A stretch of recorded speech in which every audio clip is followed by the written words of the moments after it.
হ্যাঁ, আমি রুবেল। তো যে কথাটা বলবো, এক ভাই বলতেছে যে আমার বান্ধবী বলছে 500 টাকা হলার দে, পরে দিব। তো তার বান্ধবী তার ফোনের মধ্যে মেসেজ করছে যে 500 টাকা হলার দে, আমি তোরে ভরে দিব।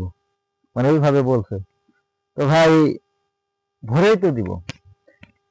কোনো গার্লফ্রেন্ড যদি কারো বয়ফ্রেন্ডের কাছে 500 টাকা বা নেয়, বান্ধবী তো কখনোই না সে গার্লফ্রেন্ড।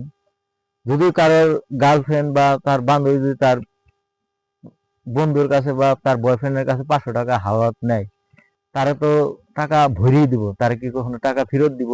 কারণ মেয়েরা টাকা নেয় ফেরত দেওয়ার জন্য, নেয় না খরচ করার জন্য নেই। বয়ফ্রেন্ডের টাকাই তো মেয়েরা নিব, কখনোই করবো?